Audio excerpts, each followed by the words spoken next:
चक्रवर्ती सम्राट पद पर भगवान ऋषभ देव जी के बड़े पुत्र महाराज भरत जी विराजमान थे। भगवान ऋषभ देव ने अपने संकल्प मात्र से उन्हें पृथ्वी की रक्षा करने के लिए सामर्थ्य देकर राजा पद पर विराजमान किया। महाराज भरत जी का विश्वरूप की कन्या पंचजनी से विवाह हुआ। पंचजनी के गर्भ से उनके सुमति, राष्ट्रभृत, सुदर्शन, आवरण और धूम्रकेतु नाम के 5 पुत्र हुए, जो भरत जी के समान ही थे। इस वर्ष का, जिसका नाम पहले अजनाभ वर्ष था, भरत जी के नाम से ही इसका नाम भारत वर्ष हुआ। भगवान ऋषभ देव जी के पुत्र भरत जी के नाम से ही पहले ऋषभ देव जी तक अजनाभ वर्ष इसको कहा गया। भरत जी जब राजा बने तो उनके नाम से इस देश का नाम भारत वर्ष हुआ, श्रीमद् भागवत के अनुसार। महाराज भरत जी तो स्वभाव से ही भगवत भजन परायण और बहुज्ञ, सब शास्त्रों का ज्ञान, राजनीति का ज्ञान। जैसे उनके पिता पितामह राज्य करे वैसे ही भरत जी राज्य किए। बड़े वात्सल्य भाव से दुलार करते हुए अपनी प्रजा का पालन किया और छोटी बड़ी बहुत सी यज्ञों का अनुष्ठान किया।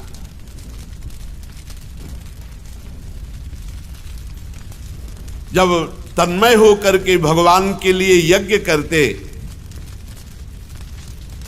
उनके भाव में हर समय श्रीवत्स, कौस्तुभ माला, चक्र, शंख और गदा धारण किए हुए भगवान का भाव निरंतर बना रहता, मानो सामने भगवान विराजमान। ऐसे भाव से युक्त होकर के यज्ञ करते। दिनों दिन इनकी वेग पूर्वक उत्कृष्ट भक्ति बढ़ने लगी। 1 करोड़ वर्ष तक स्वस्थ रह करके राज्य शासन किया। 1 करोड़ वर्ष तक। अब मन में राज्य से उदासीनता बढ़ी, अब भगवान का भजन करें। वैसे तो यज्ञ आदि के द्वारा सब अपने जो पुत्र थे उनको यथा योग्य राज्य संपत्ति दे दी और आप निकल पड़े राजमहल से। पुलहाश्रम हरिहर क्षेत्र में आकर के भजन करने का दृढ़ निश्चय किया। वहां चक्र नदी है, गंडकी नदी, जिनमें शालिग्राम भगवान प्रकट होते हैं। ऊपर नीचे चक्र का चिन्ह होता है। बहुत ही पवित्र नदी गंडकी नदी। बड़े बड़े ऋषियों के आश्रम। उसी पुलहाश्रम में एकांत में अकेले रह करके वो भगवान का चिंतन करने लगे भरत जी महाराज। जंगली पत्र, पुष्प, तुलसी दल, जल और कंदमूल फल से भगवान की आराधना करते। अब तो भजन में इतना आनंद प्राप्त होने लगा कि सारी अभिलाषाएं, सारी स्मृति जाती रही।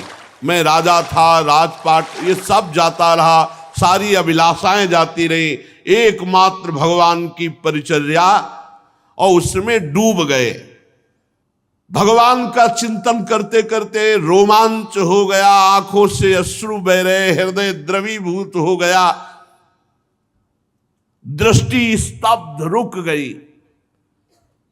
भगवान के श्री चरणों के ध्यान में ऐसी स्थिति भरत जी की, शरीर रोमांचित, आंखों से अश्रु बह रहे, एक काकार वृत्ति।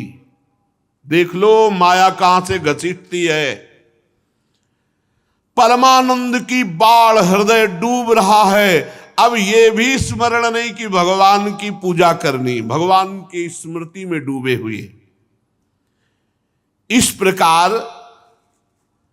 रोज गंडकी नदी में स्नान करना, शरीर पर कृष्ण मृगचर्म धारण करना और त्रिकाल 3 काल स्नान करना। त्रिकाल स्नान के कारण उनकी जो केश हैं वो जटाओं में परिणित हो गए। तो एक दिन स्नान करने के लिए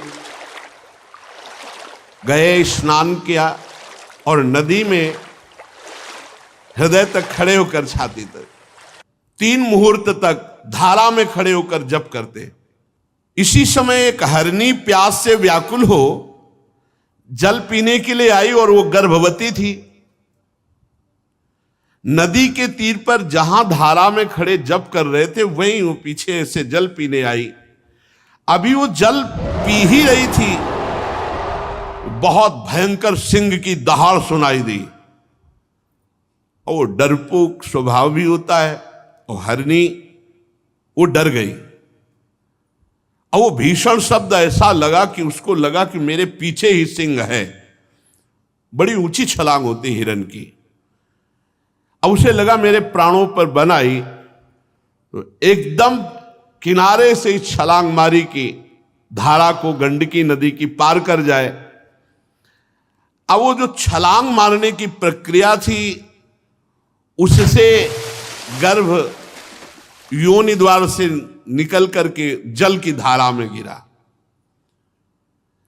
अब वो मृगी गर्भवती थी तो छलांग मार के पार तो नहीं जा पाई, वो भी गिर गई, डरी हुई थी, वहीं मर गई।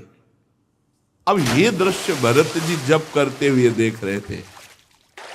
उन्होंने देखा कि हरनी तो मर गई, जो बच्चा था वो जल में प्रवाहित हुआ, दौड़ पड़े। राजर्षि भरत जी दौड़ पड़े मंत्र जप छोड़ करके, और दौड़ना ही चाहिए, और दयावश उसको गोद में उठा लिया, हिरन के बच्चे को, और अपनी कुटिया पे ले आए जो फूस आदि की बनी होगी। छोटा बच्चा तो बड़ा अच्छा लगता है, फिर मृग का तो और। भरत जी को ऐसी शीतलता मिली मानो जैसे राजपाट पुत्र सब छोड़ के आए थे तो एक विरह होता है, वो जान नहीं पाए कि वो अभी विरह। कितनी ऊंची स्थिति का वर्णन किया है। भगवान के चरणारविंद के ध्यान में शरीर पुलकित, तो रोमांच और ऐसी स्थिति कि अब क्या पूजा करनी ये भी सुध नहीं रह गई। अब उस बच्चे को रात दिन छाती से लगा के रखना और दुलार करना, बस 2-3 दिन में वो तो चलने तो 2-4 घंटे में लगता है, 2-3 दिन में तो छलांग मारने लगा। अब उसी के लिए हरी हरी घास बिन के लाना और छाती से लगाए हैं, गले में बैठा ले हैं, पुचकारते, चूमते, हृदय से लगाते। अब सब यम नियम पूजा छूट गई, भगवान का चिंतन छूटने लगा। ये खास बात। ऐसा विचार करने लगे, देखो काल चक्र का प्रभाव, ये अपनी मां से अलग होकर मेरी गोद में आ गया, अब ये मेरा शरणागत है, अब मैं इसे नहीं छोड़ सकता, क्योंकि मैं ही इसका माता पिता भाई बंधु हूं, मैं ही इसका संगी हूं, मेरे सिवाय इस जगत में इसका कोई है नहीं, और ये भी मुझ पे बहुत विश्वास करता है। और वो भी छोटा बच्चा तो अपने छोटे छोटे सी गोद से ऐसे करता, भरत जी के कांधे पे प्रेम है। अब पूरे परिवार का प्रेम छोड़कर एकांत भजन कर रहे थे, भगवान से प्रेम हटा हिरन के बच्चे में। अब उसके प्यार दुलार के लिए कांधे पे चढ़ा के ले जाते, जहां हरी हरी घास होती तोड़ तोड़ के उसके पवाते, दुलार करते। हरिन के बच्चे में ऐसी आसक्ति हो गई कि उठते बैठते सोते टहलते भोजन करते, जो भी हर समय उसी को पास रखना, गोदी में बैठा ले रहना, दुलार करना। अब उनका जो भी भाव था वो पूरा हिरन में लग गया, और एक भय सता गया, कहीं मैंने छोड़ दिया भेड़िया खा गया तो, कहीं व्याघ्र खा गया तो मुझे तो बड़ा दोष लगेगा कि शरणागत का त्याग कर दिया। नहीं नहीं, तो वो वन में टहलाने के लिए ले जाते, कुटिया में उसी का दुलार कर। अरे इतना दुलार हो गया कि भगवान का भजन सब छूट गया। ये बड़े आश्चर्य की बात है कि जिस भजन के लिए उन्होंने राज रानियों का पुत्रों का त्याग किया, वही भजन का त्याग हो गया हिरण के बच्चे से। कभी कभी हृदय में इतना द्रवित हो जाता कि हिरण के बच्चे को छाती से लगाते, दुलार करते, कांधे पे बैठा लेते, गोद में लेते, बस उसी के दुलार में।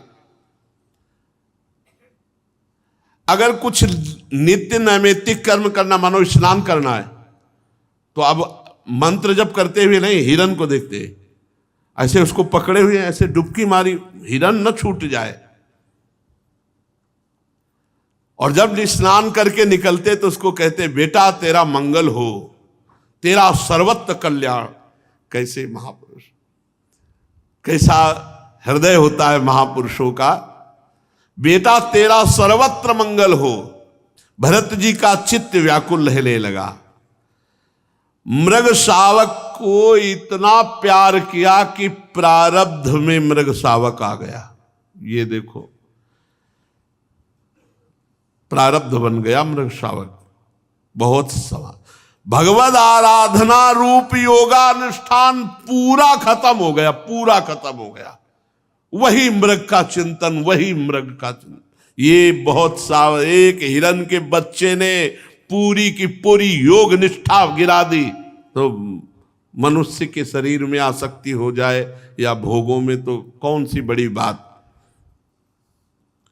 नहीं तो सोचो परीक्षित, जिन्होंने मोक्ष मार्ग में भगवत प्राप्ति के लिए अपने हृदय से उत्पन्न पुत्र पत्नी आदि का प्यार त्याग दिया, वो हिरण शिशु में ऐसे कैसे आसक्त हो गए।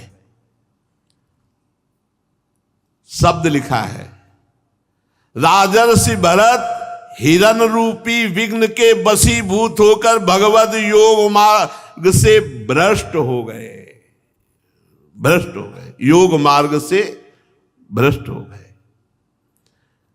उस मृग छौने के पालन पोषण लाड़ प्यार में भूल गए भगवान को, और जिसका टलना अत्यंत कठिन है, वो वेगशाली कराल काल सिर पर चढ़ाया। भरत जी की मृत्यु का समय आया और भगवान की लीला कि उस समय हिरण सिराने ही बैठा था, शोकातुर। भरत जी हिरण की तरफ देख रहे, चित्त पूरा हिरण में लगा है कि मेरे मरने के बाद इसका पालन कौन करेगा, इसको दुलार कौन करेगा। बस यही चिंतन होते शरीर छूट गया। अंत काल के अनुसार बिल्कुल साधारण पुरुष जैसी मृत्यु हुई भरत जी की। साधारण पुरुष जैसी, असाधारण महापुरुष की साधारण पुरुष जैसी मृत्यु हुई। शब्द लिखा है, भगवान की स्मृति नहीं हुई, मृग को देखते हुए मृग की स्मृति में शरीर छोड़ा तो उनको मृग शरीर की प्राप्ति हुई। ये खास बात। अंतकाल की भावना के अनुसार उनको मृग शरीर की प्राप्ति। साधारण पुरुष जैसी मृत्यु, साधारण पुरुष जैसे विषय संसार का चिंतन, ऐसे ही मृग को देखते हुए मृग की स्मृति में शरीर, सबसे बड़ा घाटा हो गया। उनकी स्मृति और चिंतन, अगला शरीर मृग का मिला। परंतु भगवान का भजन कभी व्यर्थ नहीं जाता, इसलिए उस योनि में उनको अपने पूर्व जन्म की याद रही कि मैं महाराज भरत एक मृग की आसक्ति के कारण मृग बना। अब तो बहुत पश्चाताप हुआ कि अरे मेरा एक जन्म मृग की आसक्ति में, बड़े खेद की बात। मैं संयमशील महानुभावों के मार्ग में भगवत आराधना करने वाला भ्रष्ट हो गया एक मृग के मैंने धैर्य पूर्वक भगवान के लिए सारी आसक्ति छोड़कर एकांत में पवित्र भाव से भगवान के भजन का आश्रय लिया वन में, लेकिन मैं भगवान की आराधना से भ्रष्ट हो गया। मैं एक नन्हे से हरिण शिशु के पीछे अपने भगवान को भूल गया, लक्ष्य से च्युत हो गया। अब नहीं। राजर्षि भरत जी मृग के शरीर को भी गंडकी नदी में खड़ा करके भजन करते और हरी घास खाने में भी डरते कि कहीं आसक्ति ना हो जाए। काल की प्रतीक्षा करते रहे।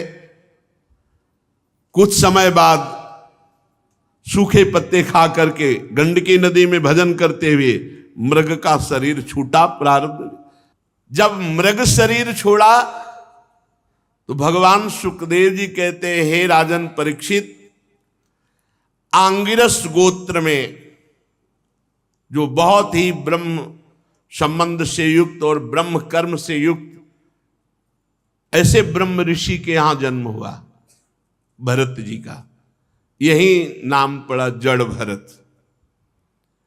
आंगिरस गोत्र में शम दम तपस्या स्वाध्याय वेदाध्ययन त्याग अतिथि सेवा संतोष तितिक्षा विनय विद्या अनुसूया आत्मज्ञान एवं आनंद सभी गुणों से महान श्रेष्ठ ब्राह्मण के कुल में जन्म हुआ।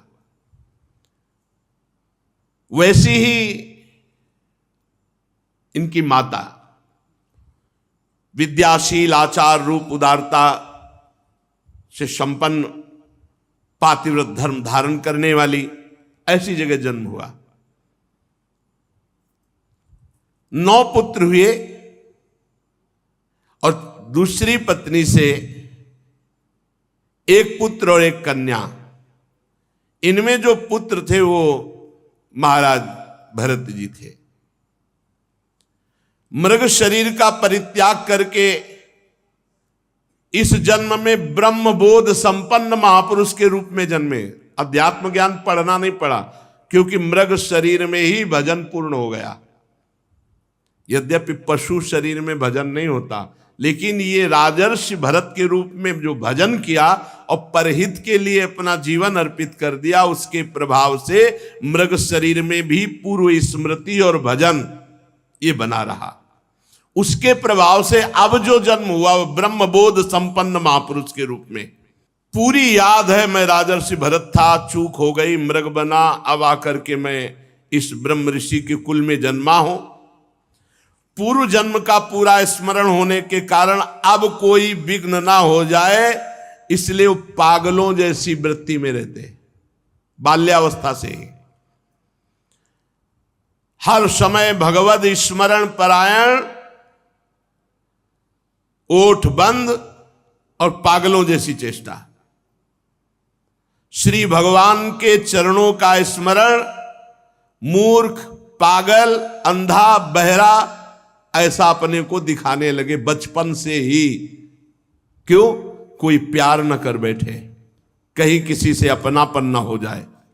पिता को बड़ा प्रेम था इनके ऊपर, क्योंकि ये ब्रह्मबोध संपन्न महापुरुष थे। पर सबको पता चल गया था कि ये बालक पागल है। शास्त्रानुसार समावर्तन पर्यंत जो पूर्व के अर्थात विवाह के पूर्व के जितने संस्कार ब्राह्मणत्व के हैं वो सब उपनयन संस्कार आदि से युक्त किया। पर देखें, ये तो बेटा पागल है। पिता का कर्तव्य है पुत्र को शिक्षा देना, इसलिए बड़े प्यार से समझाते।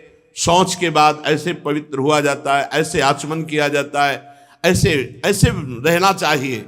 भरत जी बिल्कुल उपदेश के विरुद्ध आचरण करते, जैसा उपदेश उसके विरुद्ध आचरण करते। क्यों?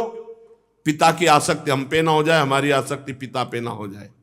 बहुत उपाय किया कि गायत्री मंत्र याद करवा दे। 4 महीने पूरा प्रयास किया, वर्षा काल में एक भी छंद याद नहीं करवा पाए। फिर बसंत, ग्रीष्म, चैत्र, वैशाख, ज्येष्ठ, आषाढ़ प्रणव सहित गायत्री मंत्र याद कराने का पूरा प्रयास किया, लेकिन पागल जैसी चेष्टा। पूर्ण विद्वान, बड़ा हृदय में दुख हुआ कि ये मेरा बेटा पागल है, और ये पता ले कि ये बेटा ऐसा है कि कुल के कुल परम पावन कर देगा।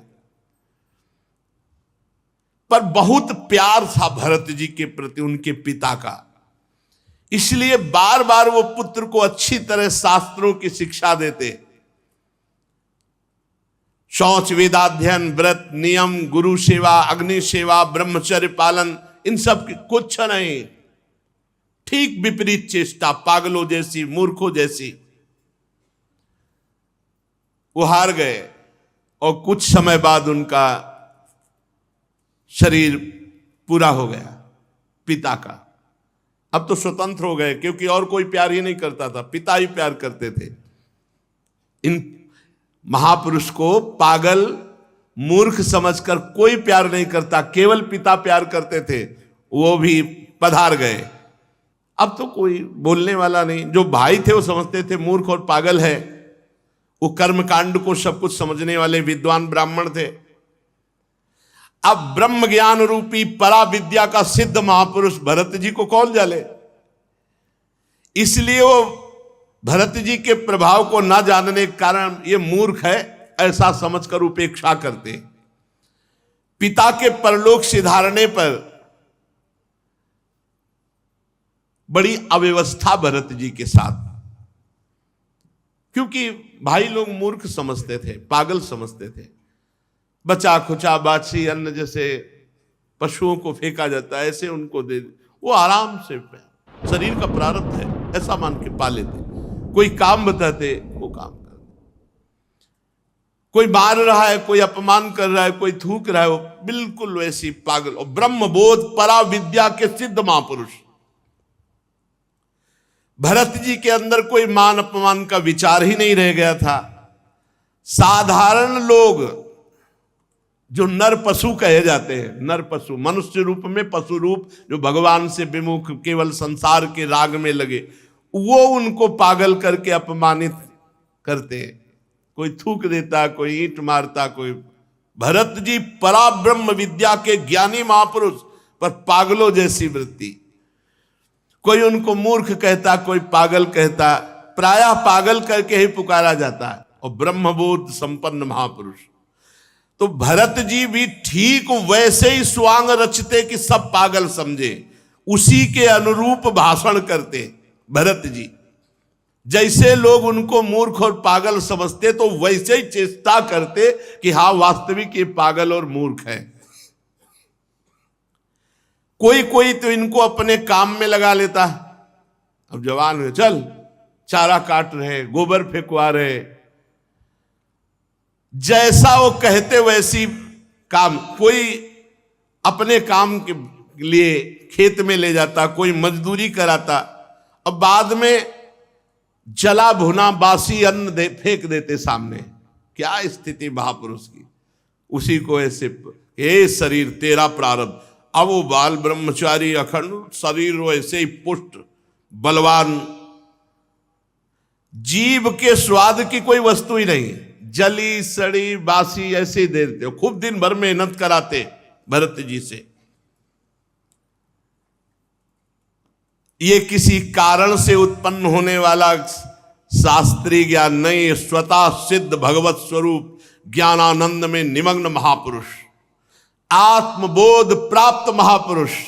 क्योंकि भजन के बल से आत्मबोध प्राप्त हुआ, इसलिए बस एक मोटा यज्ञोपवीत शरीर में पिता ने जो पहला दिया था जब से, वो यज्ञोपवीत और नीचे का वस्त्र, बस ऐसे ही रोड में पड़े हैं, रास्ते में पड़े हैं, कोई दे दिया खाया, कोई काम में लगा दिया, पागलों जैसे। बहुत हष्ट पुष्ट स्वस्थ शरीर।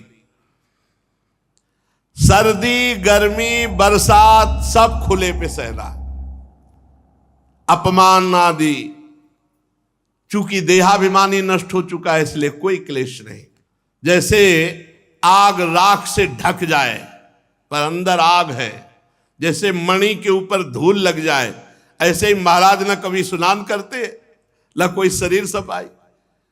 सर्दी गर्मी बरसात आंधी, इसमें लिखा हुआ है नहाना धोना कोई मतलब नहीं। भगवत स्वरूप शीतोष्ण वात वर्षेषु, गर्मी ठंडी हवा वर्षा, वृष इवानावृतांग, सांड की तरह खुले शरीर सहते, पृथ्वी पर पड़े रहते, कभी स्नान नहीं करना, कभी हाथ पैर नहीं मुंह नहीं धोना, कभी नहीं। स्थिति इनको प्राप्त हो गई से 3 बार स्नान साधन में करते थे पीछे गंडकी नदी में, 3 बार शरीर पर अंगुलों मैल जम गया था।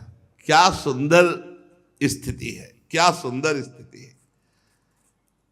ब्रह्मतेज ऐसे जैसे धूल से ढका हुआ महामणि, एक मैला कुचैला कपड़ा है कमर में बस, और एक मैला यज्ञोपवीत। सब लोग यही जानते थे कि ये मूर्ख पागल है, मूर्ख पागल है। बहुत तिरस्कार करते भरत जी का, काम करवाते मारते, इतना बड़ा महापुरुष ऐसे सह रहे। जब उनके भाइयों ने देखा कि लोग मजदूरी कराकर इसे भोजन दे देते हैं, तब बुलाया चल, और खेत में अपने काम में लगाया। यहां खुदाई करो, पूरे को बराबर करना है। तो कह रहे हैं कि ना समम विषमम न्यून मधिकमिति, जहां समान खुदाई करनी थी वहां कुआं जैसा गड्ढा कर दे, जहां लगा दिया खोदो तो बस वहीं खोदते चले गए, क्योंकि ये पता नहीं चलना चाहिए कि ये बुद्धिमान है, मूर्ख है, ये पागल है, यही पता चला। क्यारियां ठीक करने में लगा, सब उल्टा कर दिया, सब क्यारियों में कुआं जैसा खोद दिया। भाई उनको डांटते धक्का मारते, और भोजन में क्या देते? खली भूसी, भुने हुए उड़द और चावल की कनकी सूखी ऐसे जैसे जानवर को दी जाती है, या पके हुए अन्न की जली हुई खुरचन। कैसे महापुरुष है, जिनको विश्व का परम पवित्र भोग सब मिलना चाहिए, वो कैसे जी रहे?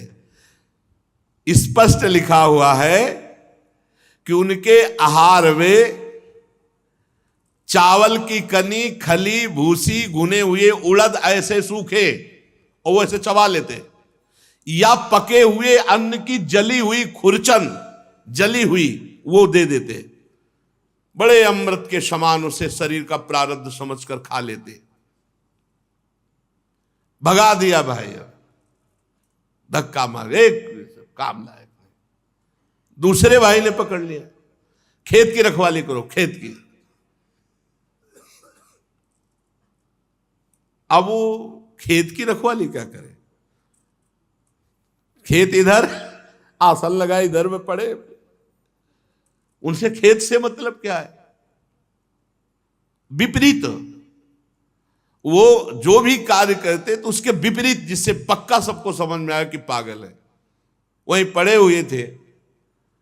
और एक डाकुओं के सरदार ने भद्रकाली से कामना की थी कि पुत्र हो जाएगा तो नरबलि चढ़ाएंगे। नरबलि मतलब मनुष्य को काटेंगे आपके सामने, और संयोग से पुत्र हो गया। तो भद्रकाली को मनुष्य की बलि देने के लिए एक पुरुष को पकड़वा मंगाया। हो तो राजा था दस्युराज। अब उस पुरुष को छोड़ दिया गया बाजार में, खूब जो चाहो खा लो, उसको पता नहीं है। वो जलेबी गुलाब जामुन जो जो बढ़िया पसंद सब खूब खा रहा था। एक दुकानदार ने धीरे से कहा, खूब खा लो, अब इन्हें गर्दन कटेगी जाके तुम्हारी। क्यों? भूले तो ऐसे फिरी थोड़ी खाने को मिल रहा है। दस्युराज ने आज उत्सव मनाया है, तुम उनके बलि पशु हो, तुम्हारी गर्दन कटेगी। तो उसने दोना पत्तल जो होता वो साथ लिए, जो भागा वहां से निकल गया, भाग गया। अब जो रक्षक थे उनको, वो तो खुला छोड़े हुए थे कि खा पी लेगा, पकड़ लेंगे। जब देखा कि वो आदमी भाग गया तो सोचा अगर राजा से कहा जाके तो हम ही किसी को भी बलि चढ़ा देगा। इसलिए तुरंत कोई नर पशु पकड़ना चाहिए। दैववश वो तो भाग गया जिसको पकड़ के लाए थे। चारों ओर सेवक दौड़े कि अब कोई मनुष्य मिल जाए, नहीं तो हम लोगों की बलि चढ़ा देगा राजा। तो रात के समय तक दैव योग दृष्टि पड़ी आंगिरस गोत्री ब्रह्म प्राप्त महापुरुष श्री जड़ भरत जी के ऊपर।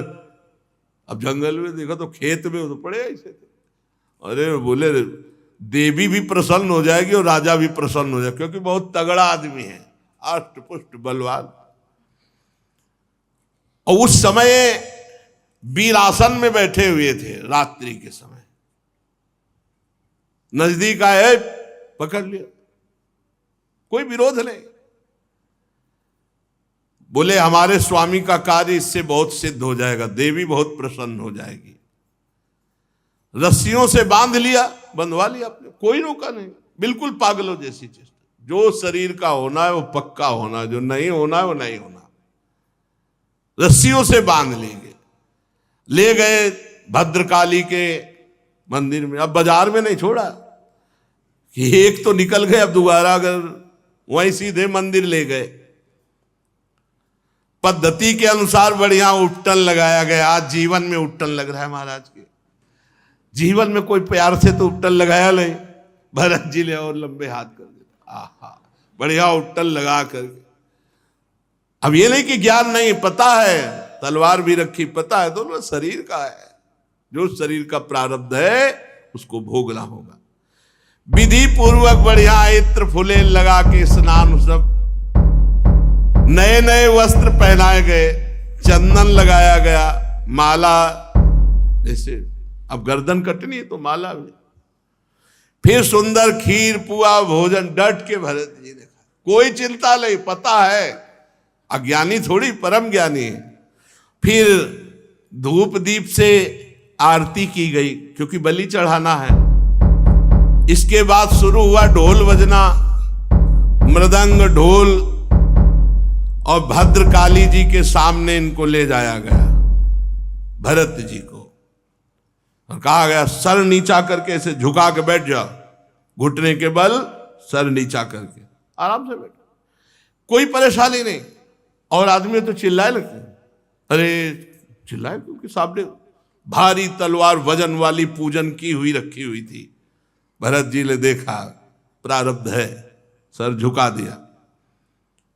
दस राजा आया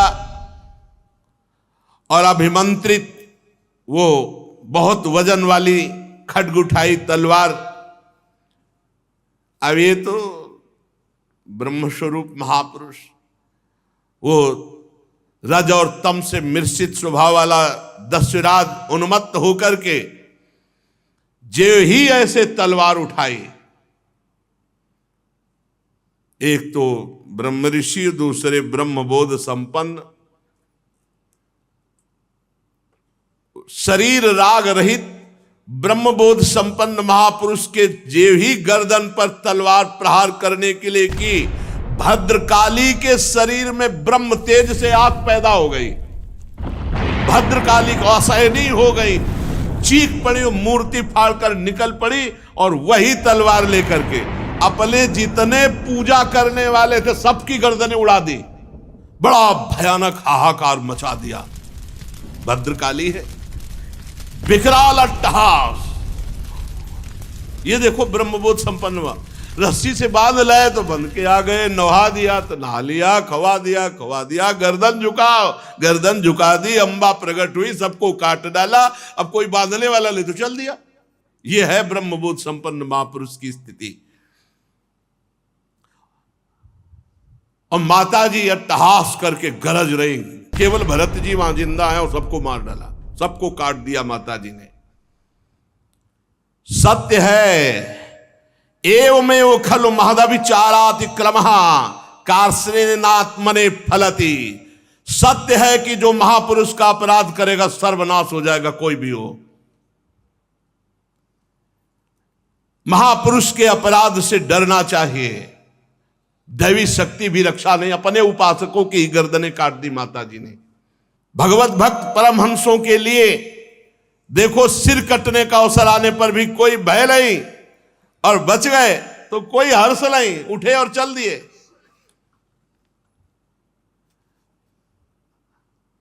आराम से मस्ती से जा रहे थे, खूब पूजे तिलक लगे, खाए पे नए कपड़ा पहले थे, मस्ती से।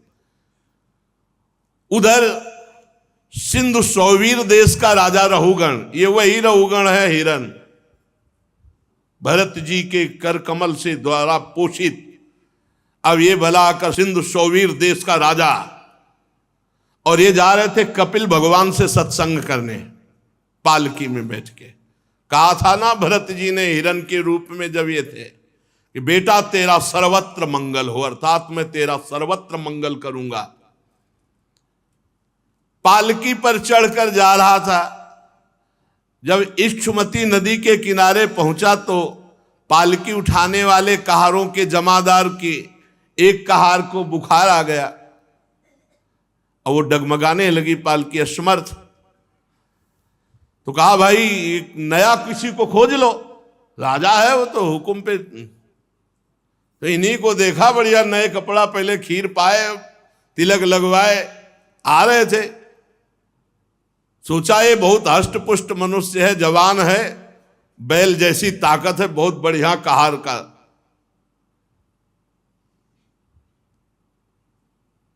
गोखर बद्धुरम बोढ़ मलमिति पूर्वविष्टि ग्रहित ही, ये तो अपार बल रखता है, जैसे बैल में, जैसे पुष्ट जानवर में, ये बोझा तो बढ़िया ढो सकता है। चलो, चल दिए।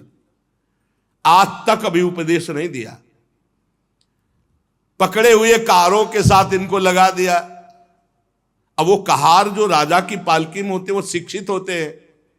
महाराज तो अब मस्त, बहुत बढ़िया कहार मिल गया।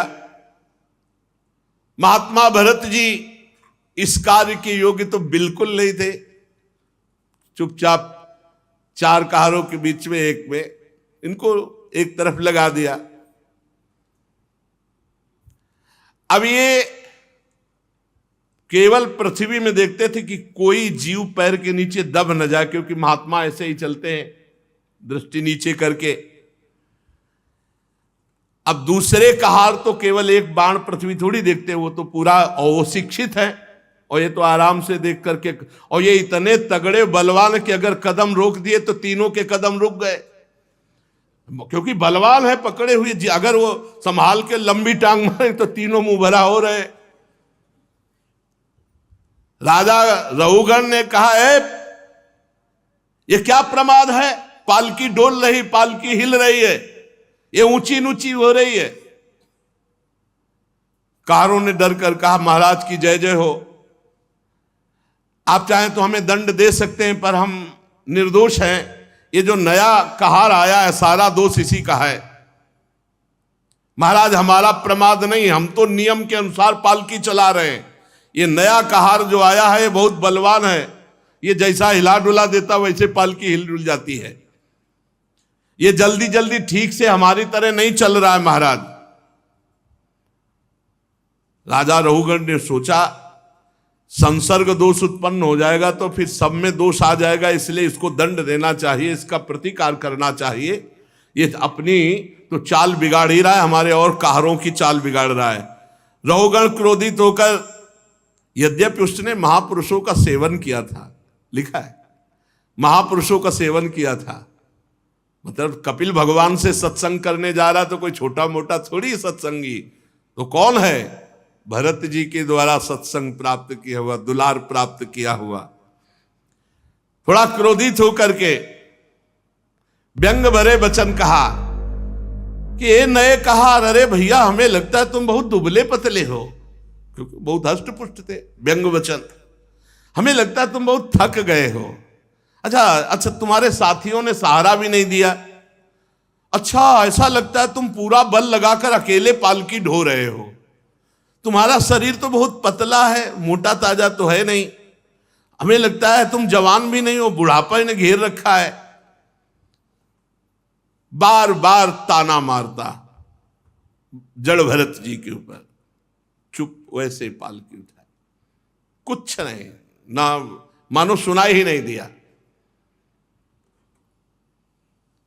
भरत जी की दृष्टि में जैसे पालकी वैसे शरीर, पंचभूतों से रचित पालकी, पंचभूतों से रचित शरीर, और दोनों अविद्या के कार्य, और बोलने वाला भी अविद्या में युक्त, इसलिए कुछ नहीं बोले। किंतु पालकी अब भी सीधी नहीं चल रही थी। अब जैसे कई कई जगह 5-5 लाइन चींटी चलती है, ऐसे मारी छलांग तो ये तो कहो पकड़े थे, नहीं तो नीचे आ जाते पालकी के।